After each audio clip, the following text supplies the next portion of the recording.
राष्ट्रीय प्रवक्ता, ये किस गांव जा रहे हैं ये रोहित अग्रवाल जो हम लोग नहीं देख पा रहे हैं? आपने देखा हो, बताओ। अब रोहित जी जहाँ जा ना रहे प्लीज हैं, बेटा, आप बीच में नहीं है। मुझे तो ऐसा लग रहा है कि रोहित जी को फोटो खींच करके अब आपको भेज देना चाहिए कि मैं इस गांव में गया था और ये इसके फोटो है, इसमें 10 आदमी हमसे मिले थे और हमको ये समस्या बता रहे थे। अभी मैं सुन रहा था, देखिए कंफ्यूजन बहुत ज्यादा है, कंफ्यूजन ही कंफ्यूजन है, सोल्यूशन का कुछ पता नहीं, वो एक डायलॉग चल रहा है। तो वैसे विपक्ष में इतनी कंफ्यूजन है कि न तो प्रदीप जी कुछ बता पा रहे हैं, न हमारे मित्र रोहित अग्रवाल जी बता रहे हैं। ये व्हाट्सएप यूनिवर्सिटी से लगता है ये भी प्रभावित हो चुके हैं, ये भी अब डेटा राजस्थान, मध्य आप वाली ही प्रदेश, प्रॉब्लम है इनके साथ बिहार, भी। नहीं नहीं, वो डेटा लेकर आ रहे हैं कि इतनी सीटें वो जीती थी, उतने सीटें ये जीत लेंगे, इतने सीटें हम जीत लेंगे। वो बात अलग है।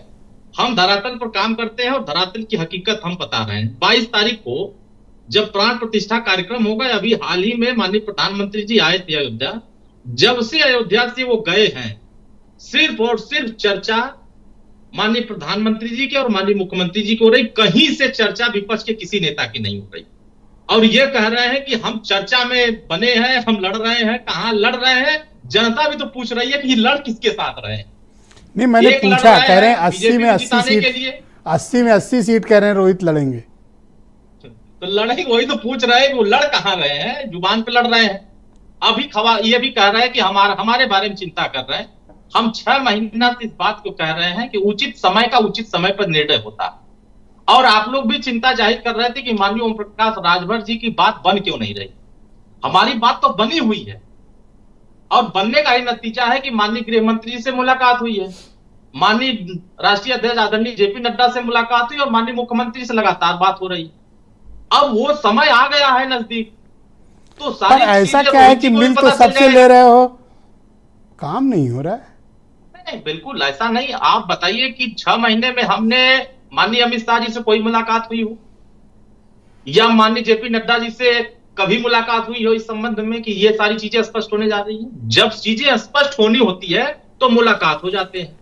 आप देखिए, आप दूसरी पार्टियों पर बड़े गंभीर सवाल लगा रहे हो, लेकिन आपको खुद नहीं पता कि आप कितनी सीट पर लड़ने की स्थिति में हो। अगर आपको लगता है तो आप बताओ ना कितनी सीट पे लड़ोगे, बोल के दिखाओ। चोट पे कह रहे हैं कि हम चुनाव की छड़ी पर लड़ेंगे। कितनी सीट पे लड़ के दिखाओगे? एक सीट का नाम बता दो। आपको जल्द ही रोहित तो अभी 5 गिना देंगे। सुनो, रोहित 5 गिना देंगे, आप 1 गिनाओ। 12 सीट गिना देंगे, हम 5 सीट नहीं गिना पाएंगे ना। आप 1 गिना दो कि हाँ इस सीट पे हम लड़ेंगे, एक नाम बता के दिखाओ। नहीं, पूर्वांचल की सभी सीटों पर एक सीट नाम, मैं तो चुनौती के साथ कह रहा हूं अरुण राजभर, एक सीट का नाम बताओ कि छड़ी वहां खड़ी होगी। नहीं ना, बिल्कुल खड़ी होगी। कौन सी सीट पे? खड़े होंगे, जौनपुर खड़े होंगे, बलिया खड़े होंगे, सलेमपुर खड़े होंगे। तो सब बीजेपी लड़ रही है, आप नहीं लड़ रहे हो। कमल का फूल, छड़ी नहीं खड़ी। बिल्कुल, जिन सीटों पर कमल को नहीं जीतने दिया गया था उन सीटों को सुहेलदेव भारतीय समाज पार्टी जिता के दिखाई।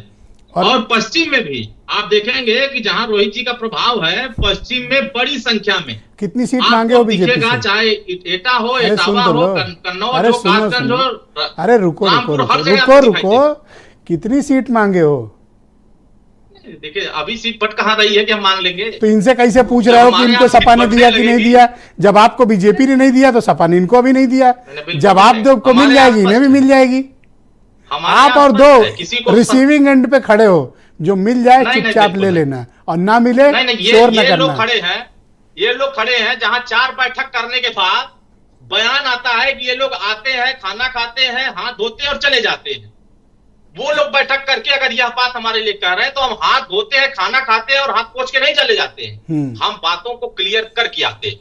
अब राहुल गांधी की यात्रा आ रही है, देखा है, 11 दिन रहेंगे। अरे तो उस यात्रा में हमको लगता है रोहित जी को अगर इनवाइट हो जाए तो इस समय लीजिए कि उनकी अलायंस मजबूत है। अगर उसमें समाजवादी पता नहीं आपने रोहित की कौन सी नस दबा रखी है जो इनकी आवाज गुम हो गई है। थैंक यू अरुण राजभर जी, शुक्रिया, हमारे साथ जुड़े रहिएगा। मैं